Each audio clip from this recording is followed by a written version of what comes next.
I do believe that you should be made aware of, if you are not already, that you are working with and going to be speaking at an organization and rally that not is just funded by Christy Walton, the heiress of Walmart, but also has ties to the Chinese Progressive Association, largely funding it, that actually brags on their website that they are pro-Maoist.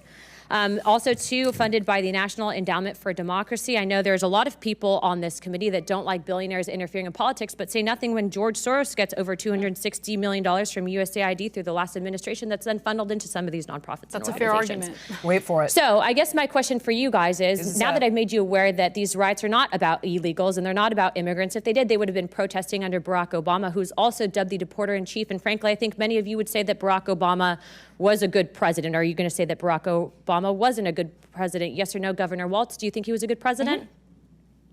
Okay. I love that she did this. Okay. You can kill it right there. They all say it was yes. Great. Okay. She asked the question, what? Do you think Barack Obama was a good president? And what did Tampon Tim have to say? Yeah, they all said. Let's get that tampon back while we're talking about Tim. Yes, but hold on. Now throw up the Obama clip for me, just in case anybody questions whether or not this is true. Let's take a look at what comes out of his own mouth. Yep. Just went up. Louder, please, Nat. The actions I'm taking are not only lawful, they're the kinds of actions taken by every single Republican president. Yep, there you go. If you're a criminal, you'll be deported. If you plan to enter the U.S. illegally, your chances of getting caught and sent back just went up. The actions I'm taking are not only lawful, they're the kinds of actions taken by every single Republican president and every single Democratic president for the past half century. Okay. Hang on. Hold on. I know what you're going to say. So you're going to turn around and you're going to say due process. No. I'm not going to say that. Because I was going to blow holes in that bullshit right now. Okay, so let me make the argument that I want to make. Do it. So the reason why there wasn't this big uproar when Obama, and by the way, till this day, Obama deported far more people than any other administration. That is true, including compared to Trump. Clinton 12, but you could say 11 million were returns. Well, okay, that's right. Okay, so here's the difference. Okay, go ahead. Hold on, but Jill, you have to understand that the way that you present yourself and what you're going to do is either going to rile people up or not rile people up. Okay, fair. So the reason why Obama was able to deport so many people is he deported them right away as soon as they crossed or tried to come. True, and but it is. It isn't, though. I've got like exact numbers. First of all, Clinton, okay, I'll let you make the case, but it is not friggin' true. But that's why his deportation numbers are so high. That is not true. He deported 3 million and he returned 2 million. 3 million he deported. No, I know. 2 million he returned. Okay. They brought them back here? No. I'll explain it. It's the different mechanisms, the different levers he pulled to do it. Okay. So my point is, with Trump, going into the country and trying to find undocumented immigrants to deport is a lot harder, a lot more costly. Okay. And it's the way that Trump does it, right? So when he demonizes immigrants, that's going to rile up the left immediately. Obama didn't do that. The other thing is, when you start seeing ICE agents, hold on. I think that the idea of, in broad daylight, going to Home Depot parking lots to deport day laborers, he didn't do that. That's a big public spectacle on purpose. That is going to lead to anger and unrest. Not what happened, though. But that is what happened. That isn't what happened. In Westlake. Hold on. In Westlake, that's exactly what they did. He didn't raid the Home Depot, though. They were serving criminal... That's not true. Guys, I'm fixing my house this weekend. There better be some illegals at Home Depot. The BBC... I need my windows done. Hurricane season in Florida. Hold on. Let me go through how Obama did this and then decide. Okay, so the first one was he used a tool called expedited removal. So this is a fast-track deportation at the border or within 100 miles of it. For those that were here for 14 days, although they couldn't prove, by the way, that they were here for longer. So, of course, they all got sent out. If they were within 100 miles, they had no court hearing. The immigration officer acts as judge and jury. This is from legislation passed by Bill Clinton. Okay, then there was reinstatement of removal definition. This is another way he did it. If someone re-enters the U.S. illegally after previously being deported, their old removal order is reinstated. There is no hearing unless they re-enter and claim asylum. Number 3, stipulated removal orders. This is where immigrants signed an agreement to be deported without a hearing while being detained. And this was controversial because they didn't even know what they were signing. No outrage. Voluntary return. So return in lieu of a removal definition, which apparently had penalties, they agreed to leave voluntarily. There was no judge involved. There were no lawyers involved. There was no due process hearing. Administrative removal for non-citizens convicted of aggravated felonies, removal by ICE, no judge, no jury, no, I didn't traffic them, I didn't beat my wife. Operation Streamline, a program that criminally prosecuted border crossers en masse before removing them as a deterrent not to come in. Dozens of defendants tried and sentenced in one hearing. Now, to combat the argument about ICE raids. I know, but you're not getting the argument I'm making. Okay, but I'm about to address it. Okay. We had secure communities. This is when California cooperated with ICE. They would detain people, and there were no raids for that reason.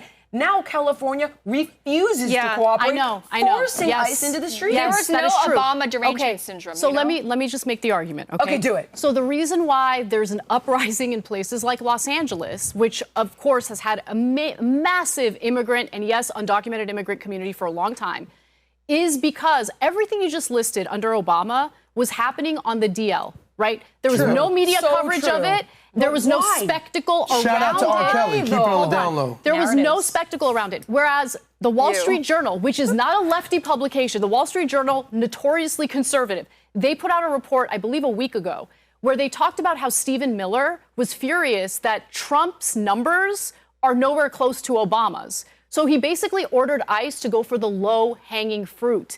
And while you're going to argue that they did not raid, Home Depot parking lots, there's video of it. They arrested people there, but they were in the midst of serving criminal warrants. This is what has come from Tom Homan himself. He did a full interview with Dr. Phil about it, and there was collateral damage. But if you don't have sanctuary cities, you will not have collateral damage. I agree with you on that. Meaning illegals that are not criminals. So in the case of California, and by the way, sanctuary city laws differ from city to city. So I'm specifically going to talk about California and Los Angeles. Right. So in the case of Los Angeles, let's say you have an undocumented immigrant who has been convicted of a crime and they're serving time in prison for it. ICE basically reaches out to California and says, look, once they're done with their sentence, please just keep them detained because we want to deport them. They're here illegally and they've committed additional crimes that they've served time for, they've been convicted of. Their due process has already happened, okay?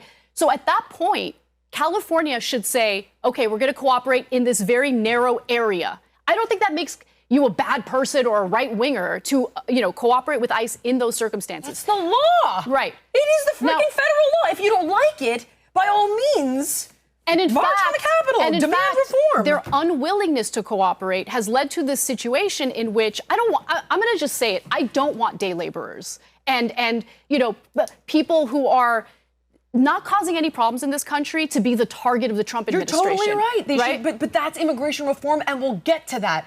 Right now, though, it is the selective outrage and what is actually behind it. Because once again, if I have to get into one more fight with a friggin' Californian about how Trump is a Nazi when their heroes manipulated the law in such a nefarious way, and there was zero outrage, and then they go, due process, you buffoon. Do your homework before you fucking tweet it one more time. Due process. Jillian, let's go. That's what we needed from Jillian, Michael. We're waiting on this all day, Jillian. Show off, Queen. There's something else that we haven't yet discussed. Piece of shit. You don't know what you're talking about. There's another reason why it's so much.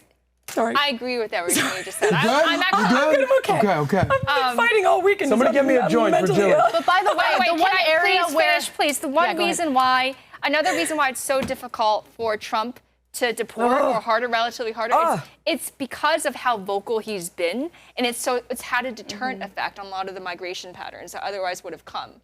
Because during Obama and Biden, there was none of that rhetoric, that inflammatory rhetoric. Kamala Harris got slammed when she said, remember? She said, stay home. Like, we don't stay home.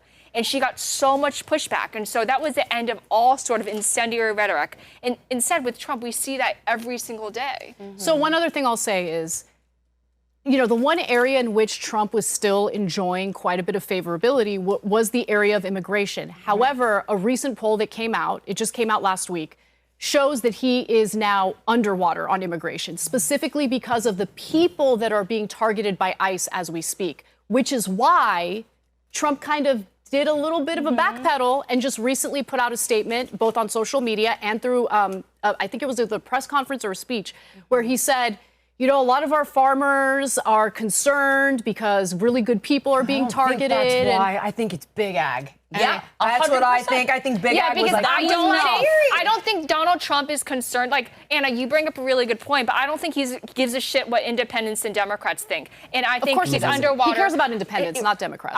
He's underwater because of slippage in the Democrats and independents, not with the MAGA base. I'm actually extreme on immigration. I don't want any illegal aliens here. I don't want any of that. Well, what I mean is his behavior, his antics or whatever, it's not going to affect. MAGA loves it. They're eating it up right now. Adam, what do you think?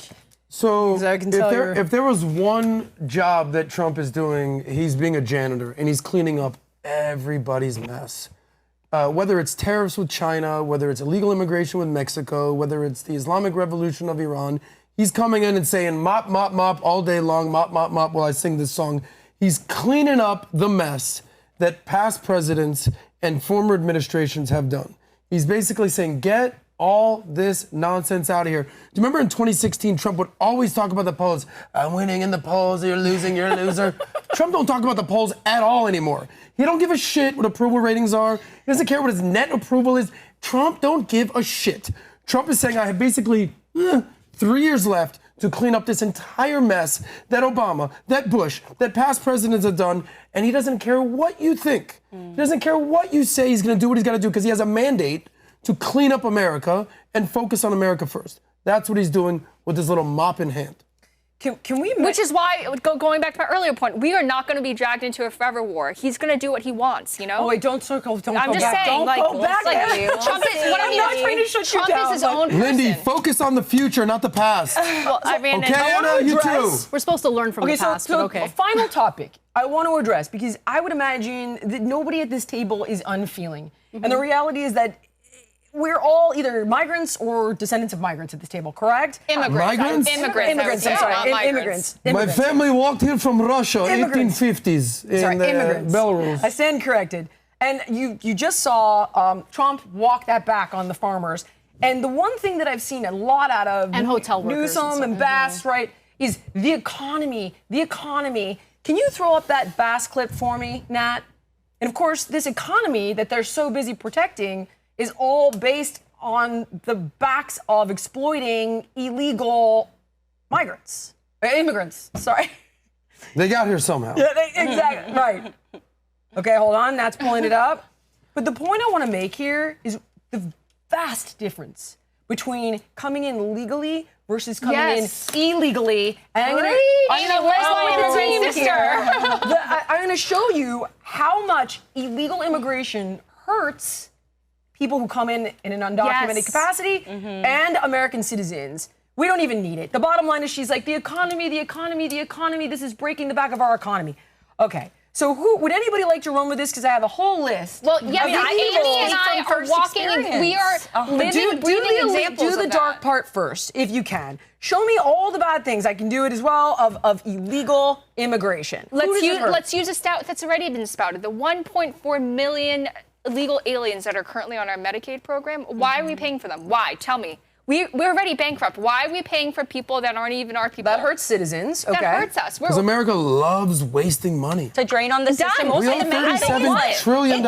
It seems like there's so many. Give it to people one by one. Can we talk about the rape victims, the assault victims? That's what I was going to say. It feels like there's no interest in assimilation anymore. Before, when you wanted to be an immigrant in this country, you came here, you spent your money, you wanted to slip under the radar, to just fit in and come here for a better life. Exactly. They're not here to assimilate anymore. Okay, but this would be if you were controlling immigration legally, then you would have security checks. They have quotas for that exact reason, to make sure that we have a diverse population and you don't get people who believe in Sharia law by the millions. There are a few other things, guys. It prevents the cartels from running our border as a billion-dollar business to traffic humans and fentanyl. In fact, we lost 300,000 kids during the Biden administration. They were trafficked and lost somewhere in the country. We don't know where they are. This would not happen. Well, thankfully, the border is now closed. And then subsequently, if we had reform, which we'll talk about, It blows the quotas we talked about. You can't control who's here. It overruns the infrastructure. It prevents security screenings and health screenings. It creates shadow economies. This whole economy they're talking about, it's all off the books. Can we also where's the tax money that you need so badly? Gav, if you want to keep going, I got more. I mean, there's something that maybe this is an extreme point, and the Bulwark, that rag, wrote an article the first time I brought it up on her take.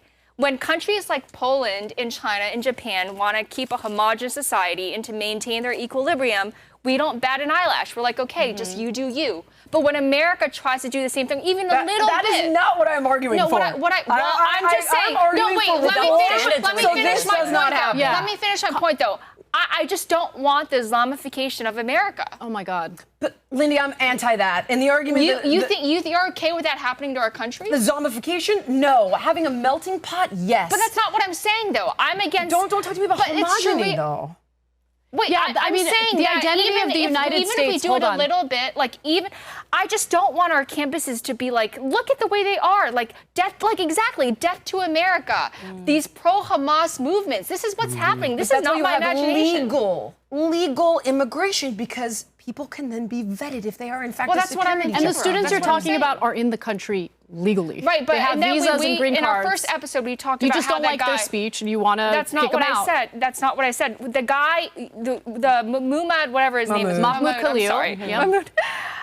My argument earlier, we already hashed this out, that I believe he was dishonest on his visa application. He said he was going to come here to study. He didn't say he was going to come here to incite violence. There's no evidence of him inciting violence at all. This is a whole separate. This is a First Amendment conversation. He did have a visa. Look, let me go back to immigration, okay? Okay, let's stay at the heart of this problem, is the fact that you have Congress that's useless. Okay, they get nice salaries, great health insurance, and they don't do jack shit for us. They don't pass legislation that reforms the problems that we have in this country. And as a result, what we end up relying on is the president passing down executive orders, and it's going to differ every 4 years or every 8 years, depending on who's in charge. This is not a system that works. I think it victimizes everyone, including the people who are undocumented. I don't want businesses to exploit their labor. There needs to be a pathway to citizenship. Otherwise, you're going to have a situation where a Democratic president comes in and, to do favors for their constituents, they're going to be a little looser at the border. And my argument is, then a Republican comes in and does the opposite. That is not a sustainable system. I hear you, but I'm just saying that we shouldn't provide a pathway to citizenship for everybody. I just don't believe that. No, you were born in China, girl. And you had a pathway to citizenship. Others deserve it too. My family and I came here with useful skills. My dad was a doctor. You know what I mean? These are useful skills that America needed. We contributed to society. Literally outperform migrants. I did it again. Immigrants. Legal immigrants. Right. That's outperform Americans. That's what I want. I don't want illegal. I don't want migrants. I don't want low-skilled labor. I want high-skilled labor, people who can actually contribute to the success of America. That's not what the research shows historically. It shows that people who come here legally stimulate the economy. They pay taxes. They put a floor under the American wage instead of undermining it. I think that's a bogey argument that Americans don't want those jobs. Let's see what happens. But if you pay everybody a fair wage... That's what I'm saying. Okay. Let's do that. Let's hire Americans. I'm all about Americans. Homogeneity, and I'm hearing... Can we leave that behind? I think what I'm saying, I think you're getting a little, I think that was, maybe I shouldn't have thrown out the red herring. My main argument is America, from my point of view, and you can disagree, this is just my point of view, America's full.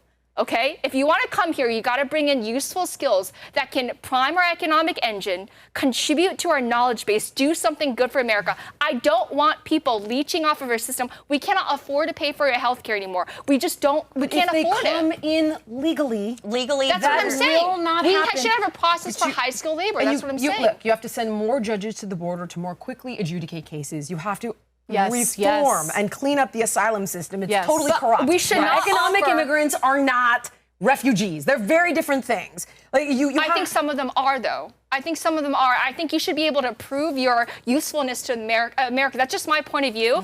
And also, people come in, and there's also, we haven't even touched on overstaying visas. People have abused our system in so many ways. How do you facilitate determining or deciphering whether someone who's trying to come into the country legally is worth it based on their skill? Are you going to give them IQ tests? Or are you going to do like an obstacle course? Let me give you an exact example. My dad, I'm from England, not from China, actually. I spent most of my time from 1 to 4 in England, and my dad had to apply and say, we're going to go to Brigham and Women's Hospital at Harvard Medical School. That's where I'm going to, practice. And my mom did similar. She got an education degree. Like, these are useful skills. And since then, my parents, they're amazing. They've created hundreds of jobs. Hundreds of American jobs around the Mid-Atlantic area. Okay, we made America stronger. We love this country to pieces. These are the people that we need to bring in. We don't need to bring in people who chant death to America. Hold on. No one. That is a red herring. No one's arguing that. But here's my argument to you. But the people are arguing that. What about immigrants who are trying to come into the country legally and they're trying to flee a dictatorship or hold on, and they didn't even have an opportunity to get an education. They didn't have an opportunity to thrive. I don't think we should be the to reject them, I think, is un-American. I don't think we're the Salvation Army of the world. I think that's the group that is the least likely to assimilate. That's not true. That is not true. I worked for the United Nations Refugee Agency, and that is not the case. When they are allowed to go into a country legally and work, they thrive. Yep. I could give you numerous case studies of it. I promise you. So then why is it different with the current illegals coming through? Is it because the incentives are set up so they don't even need to work? They get a card? Amy, they can't start businesses.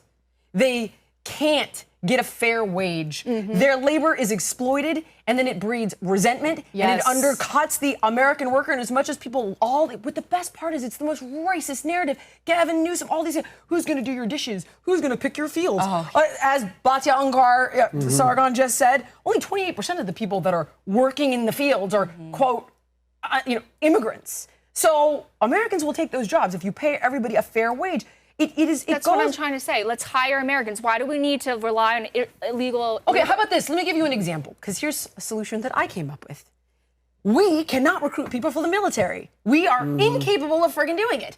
Another reason, by the way, that Trump threw that army birthday, whatever, because we spend billions of dollars trying to recruit. Like, is it honorable? Yes. Is it something aspirational? I hope so. Okay, moving on.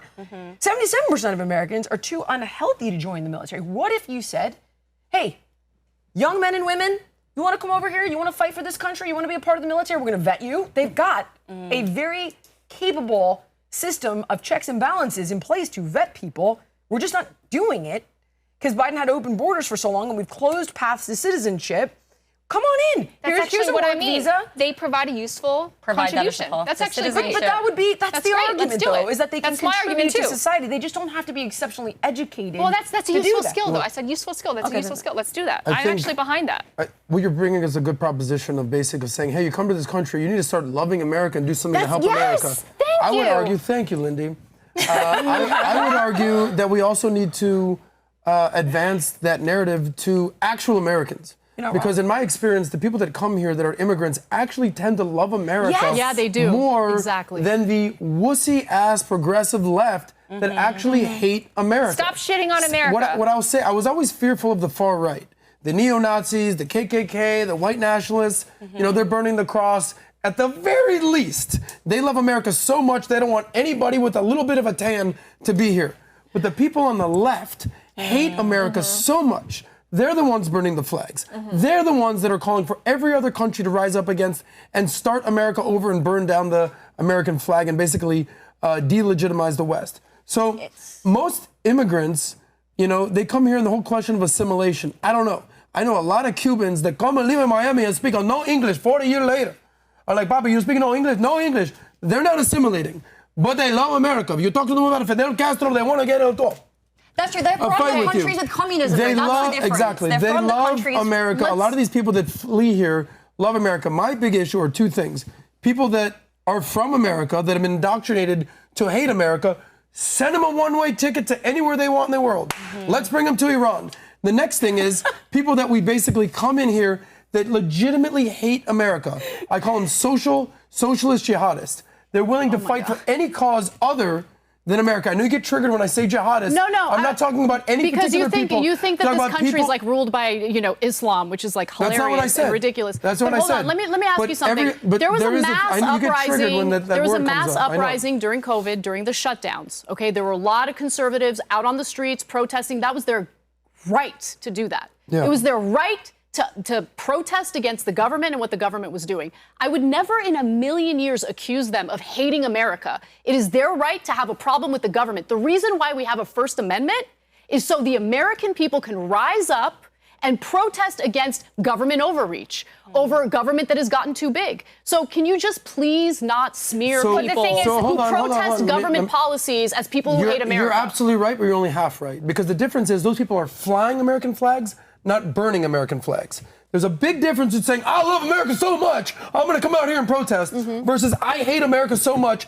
I'm burning a flag. Do you understand that distinction? I think what looks really, really bad if you're part of any movement or any organization or any group of protesters who burns the American flag, even though it's constitutionally protected to do so, I don't think that those people are trying to say, I hate America. They're trying to protest against what the American government is currently doing. These are the same people who want us to basically dismantle our history and disown our history and then shit on the founding farmer. I'm sorry, so there's a the founding farmers. They were out there with the cows, and the horses, and the seeds. They're the same people. Old MacDonald had a farm. Tell him, Lindy. They're the same people who trashed Thomas Jefferson for owning slaves. They're the same people who say that George Washington wasn't a hero. So I'm done with that. They're the same people that hated Abraham Lincoln. A lot of those people are American citizens. So what are you asking to do here? I'm just saying that there are people. You're disputing problem. the claim that they don't hate America. I'm saying they actually, some of them deeply do, and they're ashamed of our history. And I'm done apologizing for the United States of America. I love this freaking country. Okay. If Biden were in charge, you would say something different, right? No, it all depends on which administration is in charge. No, that's actually not true. I've been saying this entire. I love this country. I think this argument gets made when it's funny because if there's a Democrat in charge and there's like a mass protest or a mass conservative movement against that government, there's never any smears about, oh, these people are anti-America. Wait, I said that about the George Floyd people guys, too, last thoughts, because we all have flights to catch. I just have one question for you. The George Floyd people were on the left, and they were, Hold on. I condemn them as well. I want to understand one thing. Who do you think loves America more? People on the right or people on the left? The right. What's your metric? What are you basing that on? When you see a flag in front of someone's house, okay, do you equate them with the Republican? Is that all it takes? So that's the only way you can show your love for America? That's a pretty good understanding.